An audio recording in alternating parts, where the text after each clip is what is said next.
Good evening and welcome to another edition of A Conversation with John Conenna on Angles and Attitudes. Tonight, I have one of my personal favorites, the legendary Robert Jordan, formerly of WGN News here in Chicago.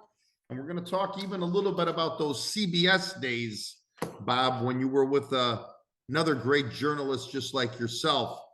But Bob, I have to tell you, Bob, welcome to the podcast tonight. And what are you doing, young man, these days? I am staying very busy. Okay. Although I retired 6 years ago, I still have my own video production company, which I'll tell you a little bit about. But even more so than that, my daughter Sharon, who is on Channel 7, and her husband Christian Farr on Channel 5, have two children. And our grandchildren, we get to see 4 days a week so that Sharon and Christian can continue doing their work without worrying about babysitters and that sort of thing. So my wife Sharon and I are working grandparents.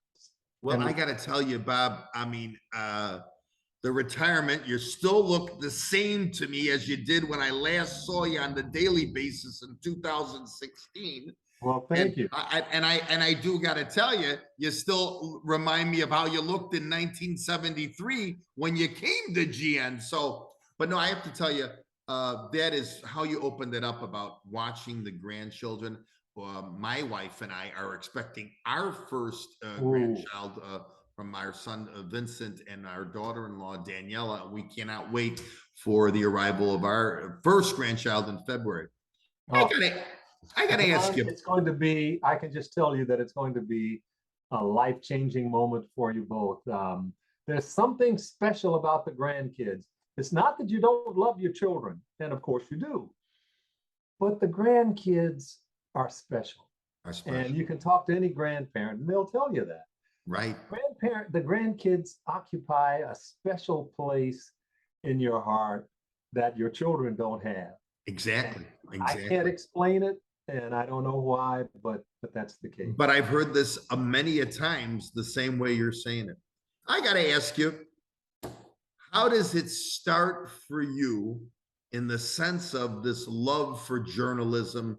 I know you're born in Atlanta, Georgia, correct? Correct. Was it something as the teenager that sparked you? But because for me, you were always the natural with the approach and the voice, and of course the dynamic that you had. How does it start for you? Where do you get the drive to do this? Even as a child, I guess I was involved in media to some respect, and that I was in children's theater when I was 3 years old. I'll never forget. I was in. My parents both taught in Nashville at the time at Tennessee State University. Then my dad stopped and in his 40s went to Meharry Dental School, became a dentist. My mother continued teaching until they moved back to Atlanta. And then my mother taught at Spelman College then, and my dad opened up his practice in dentistry. But while we were in Nashville at the university, I was in children's theater. So I loved performing. Did not mind being in the public eye in any respect. And so even though it was on and off for me over the years, because I was pre-med in college. Right. And all of my buddies were political science, didn't have labs. I was hanging out with them. And I was not the best student that I should have been when I was at Morehouse. And so I ended up not keeping my grades up. I lost my deferment, and I got drafted into the Vietnam War. And it wasn't until I got out and went back to college that I was more serious. And I ended up starting in Nashville at a television station. I was working at a medical school in Nashville at night, using my GI Bill to go back to college, but working in the OR, which is what I did in the Army. I was a surgical assistant, and I scrubbed in the OR. And so I was going to medical school. Wow. And I heard about a job at an NBC station in Nashville, went out and applied. And they hired me on a sort of a contingency that it was one of those "don't call us, we'll call you," and they did call me. They did call And I started what was then as a booth announcer. Booth announcers in those days read live commercial tags. Okay. So at the end of a program, you might hear "available at Walgreens, True Value Hardware Store," blah, blah, blah. That was all done live then. Wow. And so then, and I started doing some bits on camera, started reading the news. I started liking it. I started working with a radio news editor who was teaching me how to write news copy, and which is completely different from just normal writing that you would get in college. So I started working with him. I liked it. Started doing some reporting at the station. When September rolled around and it was time for me to enter med school, I said, I called my father, who had attended dental school there, and I said, "Dad, I really like this television."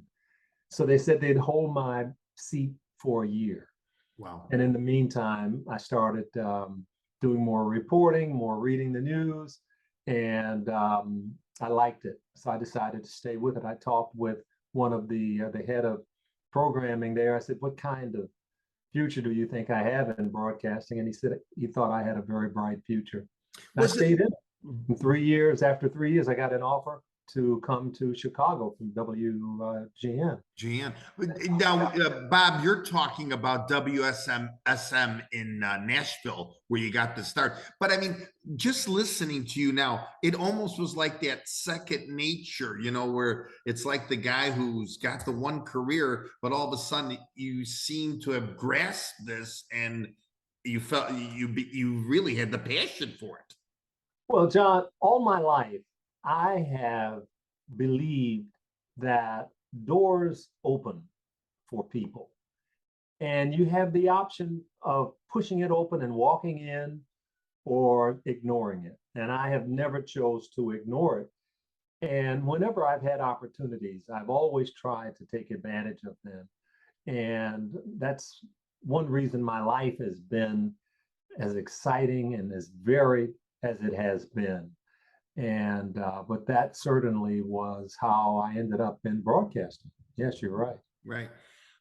Coming to WGN, coming to Chicago, and of course I've talked to a lot of people in the journalism field that know you and respect you, because you have come up on my podcast so many times, and we'll get to that too. When you came to GN in '73, and I have to tell you this, I was at the time, I was 14 years old, but I am a big WGN guy. I mean, I get to the point where my wife Connie would rather watch Karen on Channel 7, and I'd rather watch Jackie or Jackie on the weekends on Channel 9, because I just thought Channel 9 was not a sensationalism news station, Right. where the rest of them were a little too much. Even if you're watching the weather, they say it's going to snow tomorrow, 10 inches, and you get flurries. I always, I start laughing. But when you came to Chicago in '73, what was the feeling knowing you were coming to this super station, the big cable station? I was apprehensive. I knew that I would be in deep weeds with some first-class journalists. And because I had seen, sitting in my booth there in Nashville, watching what was then called the NBC feed, when they would send stories out to all the stations, all the NBC affiliates around the country. So I saw people like Dick Kay and Peter Nolan. And these were people who were working then, and I saw their reports, and I thought, boy, these guys are really good. They're really sharp. And so when I got the offer to come here, it was really, I was ready to do it. I was ready to give it a try. And I talked to my wife. We had just gotten married while I was in Nashville, and Sharon, and I said, "Sure, let's go." Karen had just been born. Oh, and when we moved here, Karen was 6 months old. And they came in June. I came in March. So I had not experienced a winter yet. So I remember the first warm day when the crowds were out at Oak Street and seeing Yeah. all these people, lying out, and I'm thinking, why is everybody outside like this? Well, of course, the next year when I went all the way back around and spent a winter here, I understood what it was like.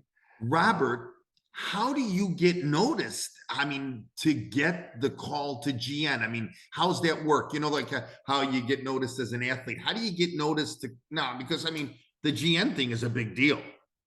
Right, it was. And, during those days, there were, and they still do, news directors are always on the lookout for talent, but more so in those days, especially during that time when TV stations were trying to integrate their coverage of people their staffs. Sure. When I was in Nashville at that NBC affiliate, I was the first Black person on the air there. And, I remember doing a story where I went out to the Belmead Country Club to interview some golfers. And the Belmead Country Club was where my father, when he stopped teaching, worked as a waiter at night, waiting tables. And in the segregated country club, the Belmead Country Club in Nashville. And I remember standing in the dining room doing an interview, and I saw all of these heads poking out of the dining room door. And there were the cooks and waiters and staff who were amazed to see me there. And after the interview, I went over and walked into the kitchen and shook hands with everyone and talked to them. But that's what it was like in those days. So when I came to Chicago, Sure. there was one Black female in the newsroom, Gloria Brown, one Black cameraman, Richard Isaac, and there were no female reporters, no female camera people. There were no females in the newsroom. I remember walking down the hall, coming into the station, and I could hear the typewriters as I got closer to the door. All of that. And I walked in the newsroom, this smoky room, and there was a film can top sitting next to each typewriter and a cigarette burning in each ashtray that they use those as ashtrays. Sure. And there were people sitting around, all men, because radio and television were combined at that point. Was that at Bradley Place, Bob? Was that at Bradley Place? Yeah. And on the second floor were the radio studios, Wally Phillips in the morning and Roy Leonard and all of these big radio stars. WGN Radio was number 1 by a mile. Wally Phillips' show was hands down the biggest radio show. Iconic. Well, it was the biggest show in the country. They had 2 helicopters. When I pulled into the parking lot at WGN, I remember seeing the heliport, and I thought, gee whiz, these guys have their own helicopter. And but that's the way WGN Radio was. It was huge. It was just enormous. Yeah. And so when I walked in, I got to meet people, and they had brought me up just to take a look at everything. And so then, I went back, I talked to my wife about it, and she said, yeah, I'm with you. So we came here and we gave it a try. And you started out as a reporter, right, Bob? Right. Just as a reporter, like basically a street reporter on the street, Yep. covering the news here in Chicago. And, when you talk about, and this is how far I go back with this, at that time when you came to Chicago, I think Jack Taylor and Carl Grayson and Marty McNeely and all those guys were still the main guns of that newsroom. That's right. This was during a time when TV stations would hire announcers for their voices, and the announcers would read the news. And they weren't necessarily journalists. They were announcers. They were professional announcers. Bob Bell was an announcer. Bob Bell was Bozo. Bozo. And but he was also an announcer. He had this big, rich voice too. Not the one that he used when he was Bozo. So he would change it. But Bob had a rich, mellifluous voice. And so, yeah, Jack Taylor and all of these guys were announcers, but Jack also was very careful, and he had some editorial responsibility as well. And Grayson, was a reader, and he read the news. And I can remember sitting in for him from time to time. And Carl would do Night Beat. Yes. At 2:00. Loved and you it. could put him in and you'd see that he'd have an ashtray right there, and you'd see a little stream of smoke coming up from Carl while he wasn't reading.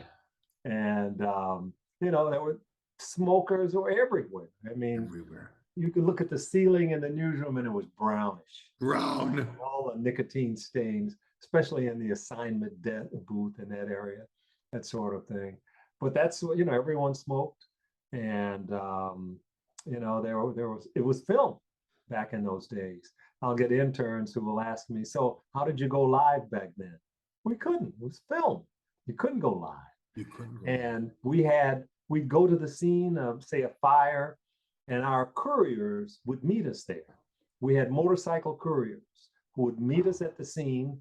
Our cameramen would do what they call go in the bag. It was like a shirt, and they would put their arms inside. It was a portable dark room, and they would take the film cans and go in, unzip it, stick their arms in through the sleeves, and go inside, and they would change the film inside this changing bag and take the film out of the camera and put it in, out of the magazines and put it in the film cans, close them up, and then they'd unzip it, take this out, give the film to the couriers who would race downtown to the film lab, put the film in, they'd sit there and wait on it. Then they'd grab it and drive it out to Bradley Place and try to get it on the air. So from the time something happened until the time you got it on the air, it was at least an hour, possibly more, because you had to get it from the scene to downtown to develop it. WGN didn't have a developer in the station. We used cinema processors, but NBC had its own developer in the building.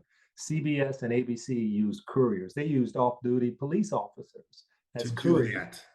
And these guys could pick up the film at the scene and race to the lab. And if they got stopped, they flash their badges, and they'd be able to get to the lab in a hurry. So that's the way it was back in those days. When you were there for your first stint at GN was from about 73 to 78. Yeah. But what I noticed all the time about you was like you were basically the great sixth man, I'll call him, like a basketball guy, meaning you could anchor the news, you could do the reporting. You were, every time I turned around, you were in some kind of opportunity to do something different. You were so well-rounded back in those days, and that was rare for that time. You might see it now, but for that time, I thought that was very rare. You really had a great progression at GN. How did you feel about your role in those first 5 years? I loved it. Once again, it was that whole idea of seeing a door cracked and pushing it open. I did radio. I had done radio in Nashville on Sunday mornings. I would go into the station, and WSM was a 50,000 watt station. Back in those days, when they started radio, there were, I think, only about 12 or 15 50,000 watters. Those were the giant radio stations that could be broadcast all across the country. And you could hear them, especially at night. You could pick up their radio signals and hear them all across the country. And so I did that. I would do radio. I would do everything I could to try and learn, so that and opportunity did present itself, then I'd step into it.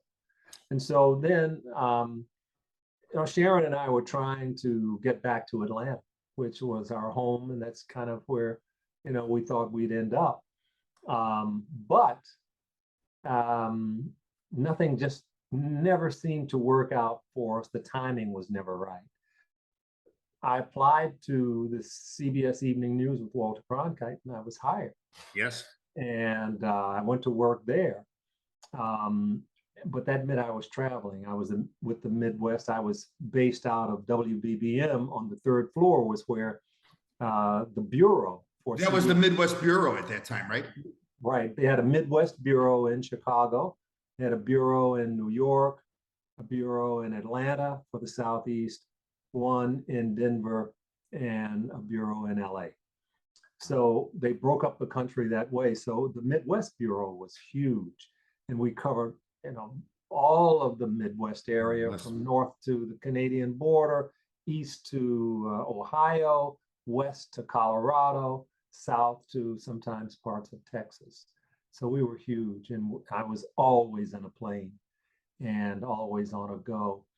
I used to keep 3 days change of clothes in my car because my pager would go off. The pager. Wow. The pager would go off, and I had a couple of pagers. Sure. And you go to a phone booth. What's a phone booth? And you pick up the bureau. I used to keep quarters in my pocket, and so I'd call, and my bureau chief Jack Smith would say, "Head to O'Hare. You're going here. You're going there." And so So you didn't even know where you were going to be from, like, say, a week to week or day to day, just based on what was going on in the news.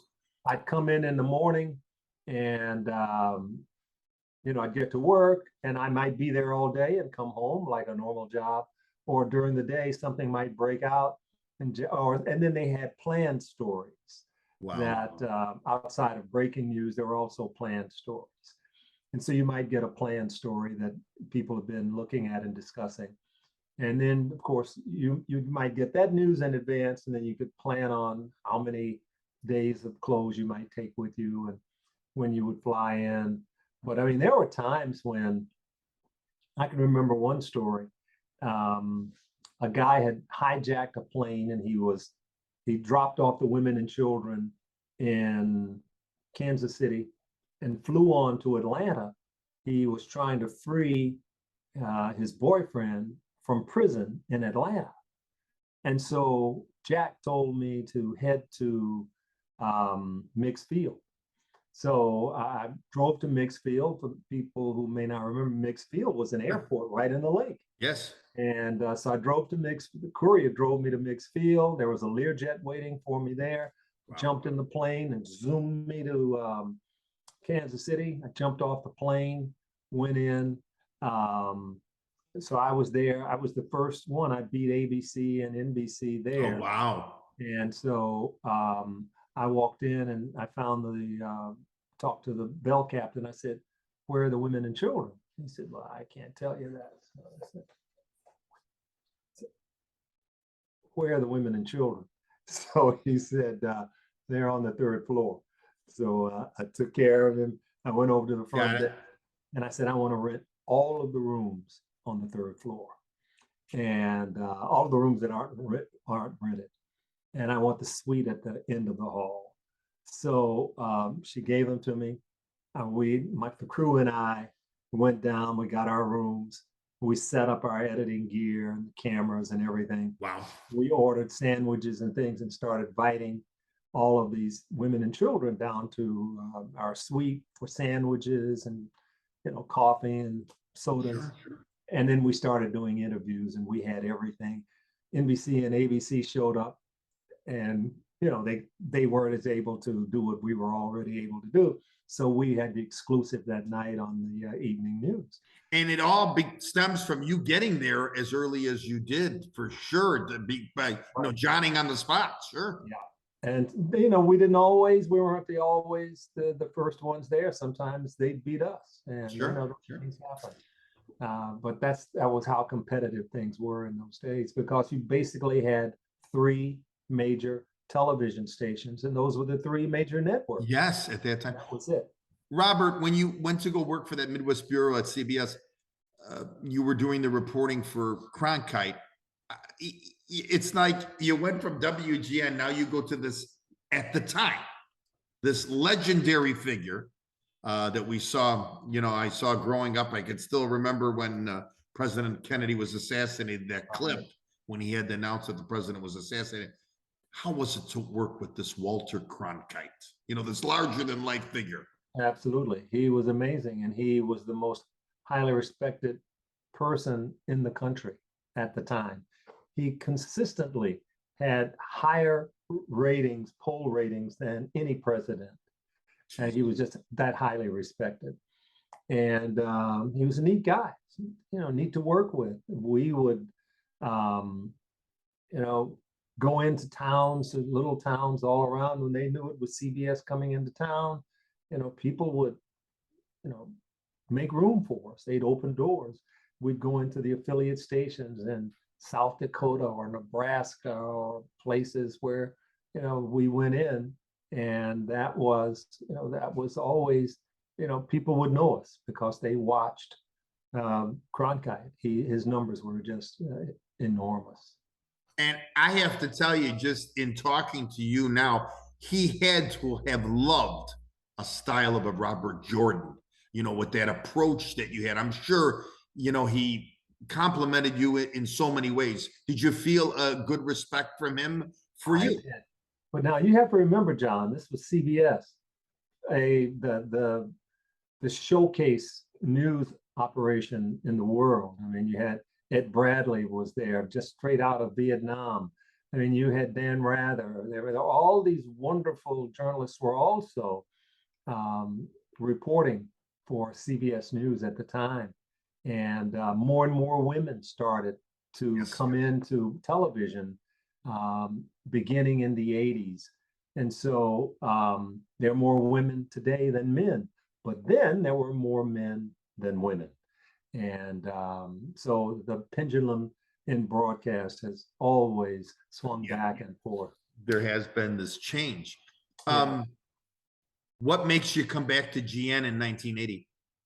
The travel for the main thing. Yeah. I was gone almost all the time. Right. It's rough being married and being a correspondent with network television.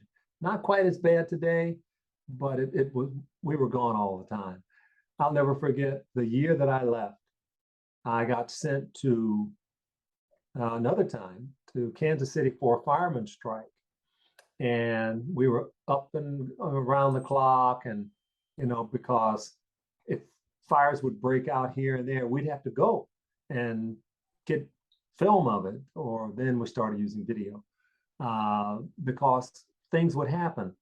And then I get a call from Jack saying, Bob, we're bringing you back to Chicago. So I'm thinking, I had missed Christmas. Wow. And now I'm going to get to at least get home for New Year's with my family. So I'm flying back, and Jack says, we're bringing you back. They have found bodies under a guy's house out near the airport. Oh, wow. Stacy. Mr. Gacy, yeah. So I got back and didn't even come home. I was at a motel out near the airport because I was filing stories for the CBS Evening News and the CBS Morning News. So I was filing around the clock. And I thought to myself, here I am. I haven't seen my family. Here I am back here and still can't see them. So right. And that was in the dead of winter in 1978. Yes, it was. It was people standing out in front of the house with their babies, watching them haul bodies out from under Casey's house. So I talked to my agent and said, I'm ready to get back to local news. And GN was just starting to go to become a superstation, 1980. Right. And it was a big time for them for their expansion. They shifted from going at 10 o'clock to going to the 9 o'clock news, and which was counter programming. So they expanded their news operation. There was a place for me. I was able to come back and that was it. Stayed there. I mean, A great decision by GN to get you back. But again, how does that happen? I mean, are you approached, or did you call them and say, hey, are you approached and says, hey, Bob, we'd love to have you back? Because my again, agent, you fit in like a glove. my agent was talking with them, and they were able to reach an agreement, and I was able to come back. Luckily, there was room. For sure, for sure. And it worked out. Robert, so now you're on this run with GN, of course, till 2016. And again, you did it all. I mean, from reporting to the anchoring and everything else.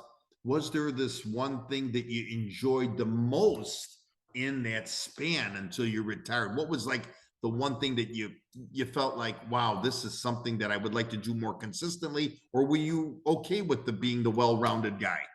Well, I was the weekend anchor when I came back to GN. In 1980, I started as the weekend anchor. And so my days off shifted a lot during those many years. But for a while, my days off were Monday and Tuesday. I even had some midweek days off. I had some split days off. But for the most part, they were Thursday and Friday. I saw it as an opportunity. I went back to school, and I was able to, I hadn't finished college yet. And my wife was saying to me, you've got to finish college. And I was going, well, I got a good job. What do I need to? No, she said, you got to finish college. Wow. So I did. And I finished at Roosevelt. And I felt so much better. She was right. You know, I felt, I knew that I was going to be the only person in my family not to have gone to college. So then I'm feeling so good about it. I wanted to get a master's. So wow. I was able to go to Northeastern because they had a wonderful program there. I loved what I was doing, and I loved the writing, and I started liking the research. And I mentioned, I told her, I said, Sharon, I'm going to keep going. I'm going to get a doctorate. So after I got my master's, I went on, I applied to Loyola, got in, and, you know, kept going to school because I just felt that it was important. And I did my dissertation on, I wanted to know what is the influence of audience on television producers' perspective of the importance of murder victims. So I use murder victims as an area to focus my research. I mean, I could have done it on crime, I could have done it on school, you know, with education, but I used murder victims because there is definitive research that I could dig up from the police and look into it. So I wanted to know, what influence does the audience have on producers? What are the producers thinking when they are making decisions on which stories to cover? Because the producers are thinking, well, I want my show to be number one. Right. If I'm number one, then I'll move up to executive producer. If I'm executive producer and I'm still number one, then I might get assistant news director. Then I may become news director. So everyone's thinking in the back of their minds, how do I make this work? So what are you thinking when you decide to put this story at the top of the news versus that story? Well, when years later, I wrote my book, and I used, based on my dissertation, looking at the same idea of what is it that makes producers decide on what they're covering. Well, I turned this around a little and looked at how decisions are made in news. And we know it. We all tacitly have an idea of why these decisions are made, but when you talk to the assignment editors, they say they don't. So I did surveys of producers and the assignment editors at the 3 major stations in Chicago. I sent out a questionnaire to them, asking them questions. For instance, there are 2 murders, one on Michigan Avenue, Okay. one on King Drive. You have 1 crew and 1 reporter in the newsroom. Where do you send them? Let's see. And where would they send that crew to cover a murder? A murder. Where would they send that crew? They Right would, now. I would think Michigan Avenue. Absolutely. Yeah, And because there are many reasons why. sure. It's not racially, the decision is not racially motivated necessarily. But when you continue to think about some of these things, sometimes it's socioeconomically motivated. If you had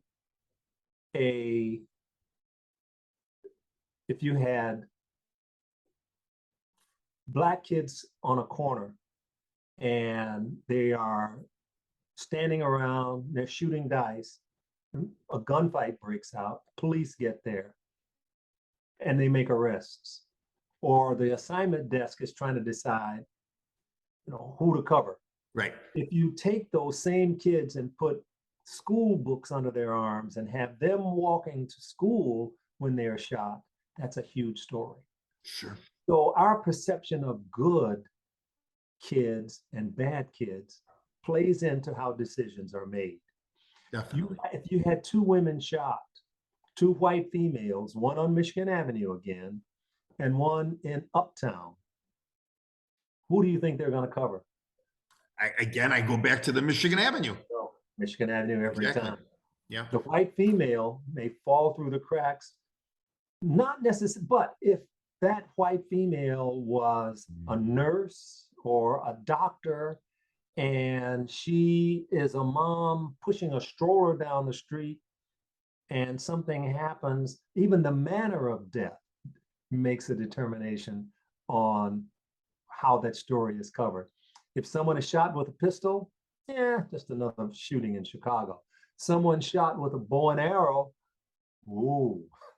Or if an anvil, like in the cartoons, falls out of an upstairs apartment on somebody's head, or a piano, I guarantee you they're going to cover that. They're going to cover that. So it's the manner of death also plays a role in how these decisions are made. So that's what I wanted to look at. All of that. And Bob, you wrote that in 2017. Again, the book is called Murder in the News, an inside look at how television covers crime. Right. And by the way, that book is still available on the market. Yeah, it is. I think so. Yeah, I would like to get it. Maybe I would like to get a copy of that, because I did see that when I was doing the little research that I was on you. But that is a great read. Yeah, it is. It was fun writing it. I talked with a lot of people over the years, and a lot of what's in there has kind of come to pass in how news is presented today. Sure. Local news is different from network news. Network news, the people are streaming, and the Fox, the CNN, the MSNBC, all of those are completely different from local news. People will watch the newscasts which present news in a manner that agrees with their thinking. It makes them feel comfortable. But local news pretty much is the same. It follows a pattern of what journalists perceive is news.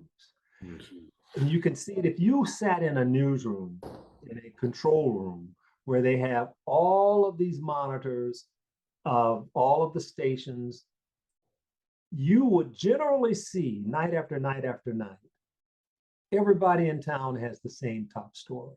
Yes.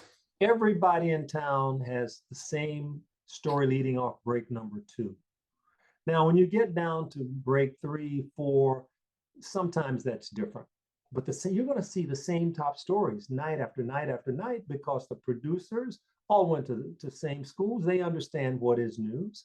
And you're going to see the same stories night after night after night on each station. And it's all going to be stacked.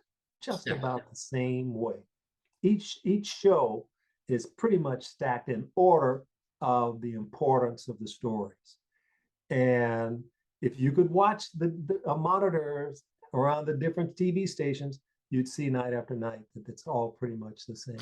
Do you feel that, and I do watch a lot of world news, meaning I'll watch a Lester Holt, I'll watch a David Muir, but do you feel that we are just getting only the negative and we're not getting even, I know we've had a different world since 2020 with COVID, our George, what happened with George Floyd, but do you feel that now that I feel like there's more negativity being, and we're not hearing even like the good feel story of something that maybe like, hey, President Biden did this today, he signed a bill to declare this. We don't hear that. Why is that?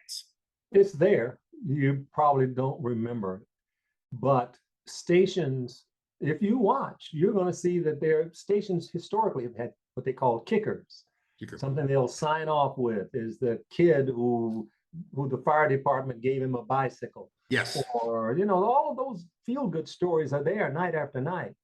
You don't lead off with feel-good stories. You're not going to see that because it's the definition of news is what makes you go, wow. Wow. And going back to how I opened this tonight, I felt like other stations had a lot more sensationalism than, let's say, like WGN. Well, if you watch the top stories tonight, they were probably that explosion of the apartment building. Okay. Weather is always big. We had storms coming through Chicago. Yes. Now, stations here locally do something different than most other cities, although they've gotten onto it too. And the answer is Tom Skilling. Skilling changed the way people appreciate weather. Because he's so good, he's so knowledgeable, and he's so Mr. Every guy. He's not a slick kind of person. He's right. Your granddaddy now. He is just a nice, loving, interesting person, and he's smart, and you sense that he knows it, and he does. Skilling can sit up there all night long, and he could, they're bringing in 2 or 3 people, to on the other stations to do tag team on their coverage. Skilling can sit there all night long and all night long. He's so in depth that he brought weather to another realization for all of us. Give you new information all the time and not repeat himself. That's exactly.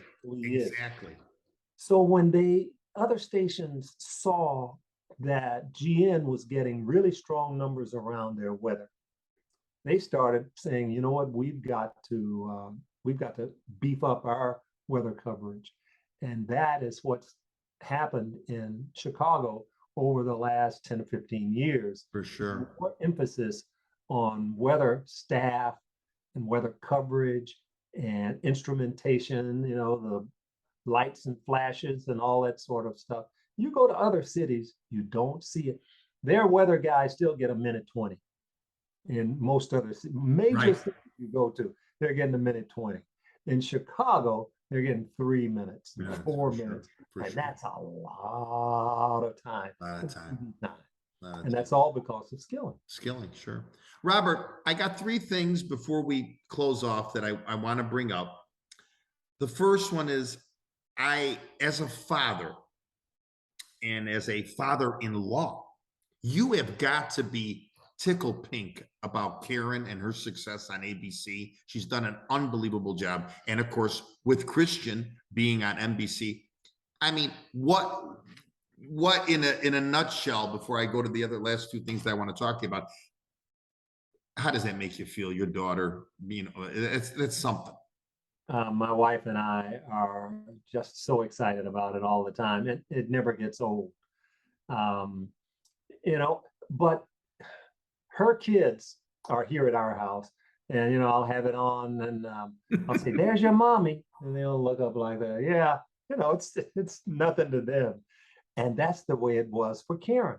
Sharon, my wife, would say, "Hey, there's your daddy." There's your daddy. No big deal. Right. I think that is part of her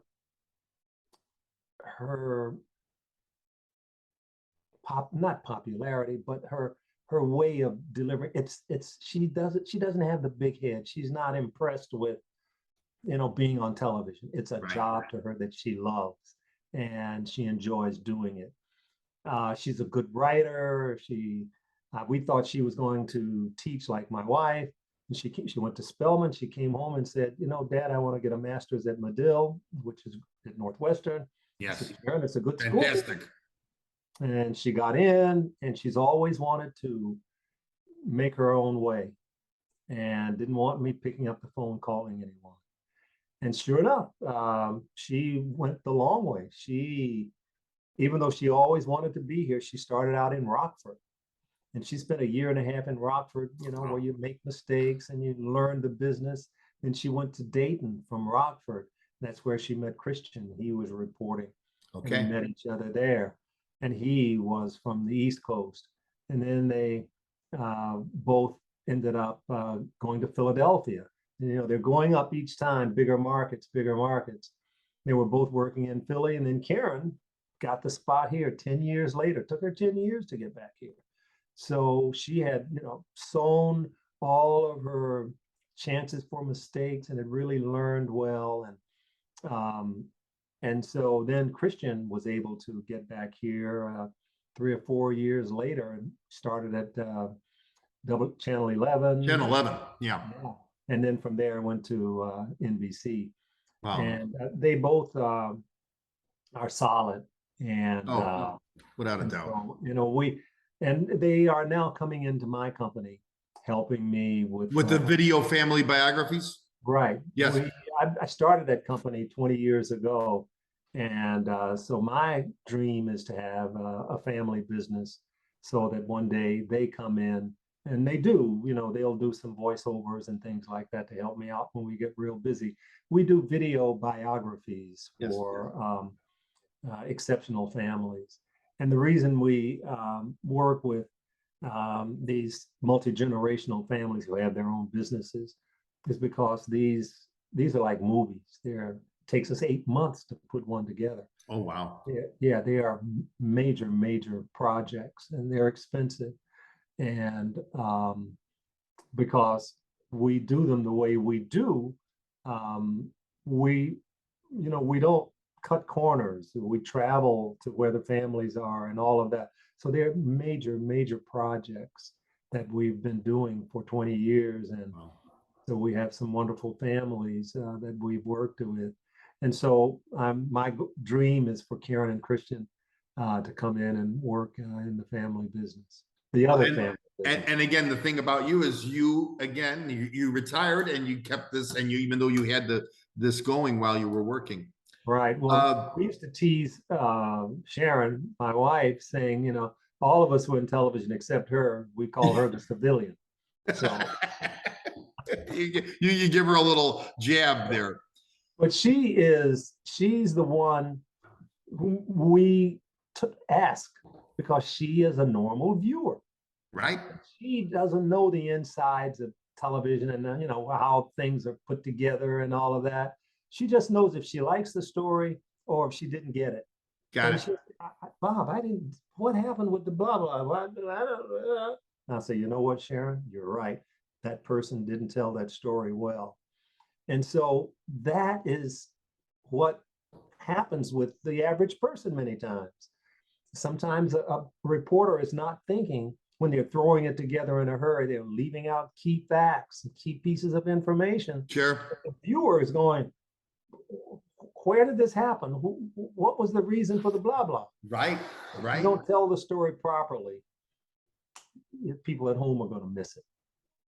I have to tell you, from 1995 to 2016, you were with a lady that I interviewed, Jackie Bank. Bingo. My TV wife. Yeah.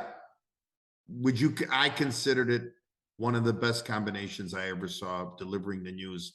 Not because of the hand jive, because of the way you guys delivered the news. In a nutshell, what could you say about the combo and Jackie? She is a wonderful journalist, and we hit it off right away. I had worked with Roseanne Tellez and Dina Baer and Joni Lum. And all of these had been my co-anchors at one time or another. Sure. All excellent journalists, wonderful reporters and anchors. And so when Jackie and I started, I said to her, I said, I want us to both know that we are not going to ever argue. That's not in the business for us. We are going to always get along, and we're going to always delight in working together. She agreed. And we never had any harsh words.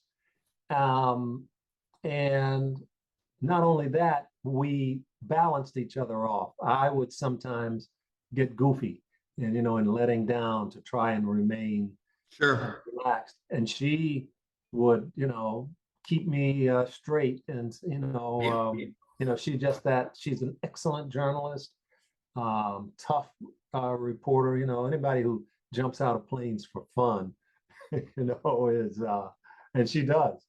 So she's strong, she's smart, and I just loved working with her. And we still, meet for lunch and talk about the kids and all of that. And her husband George is a great guy, and we enjoy getting together and seeing them. And very nice. Very nice. Yeah, it's been a wonderful working relationship for 20 some years. Sure. That we were together. Bob, you've had a 43 run here in Chicago news. Just incredible. This was really, truly tonight an honor for me to have you on this podcast, because when you answered to me, I was just like, no, I was thrilled, because, I've watched you for so many years. And, for me, I like to interview people that I find of interest, and you've always been an interest to me. And I kind of want to end it with something tonight with you that was said by a lady that you probably know, Jennifer Lyons. She's the news director at WGN. At WBBM. Yes. She said about you, Bob has dedicated his career to informing Chicago for more than 4 decades. His dedication is unparalleled. He is truly a Chicago legend in broadcasting. And Mr. Jordan, I couldn't agree with her more. I know your name is actually Robert Howard Jordan, but right. I got to tell you this, Bob. Your name should have been Robert Class Jordan, because, my friend, you are such a classy man. And coming on here tonight, I really appreciate this coming on. Thank you. I can't thank you enough. Talking about broadcasting in my life, or they're all connected, and so it's been a real pleasure. And you should come around sometimes when the old timers get together. Boy, there's some wonderful stories that you. Oh, I would love to. Guys who go back to the film days, we all have stories to tell. I mean, you don't hang around these many years without some wonderful stories, and some you can't tell, but most we can. Yeah, I would love to take you up on that opportunity. And Bob, I would love for you to come back on here, hopefully. Sure. Maybe at the beginning of 23, maybe we can get together, because this was really a thrill for me here tonight, and I thank you. Thank you so much for inviting me. It was a dear pleasure. You got it. Good night, Bob, and thank you. Thank you, John. Take care.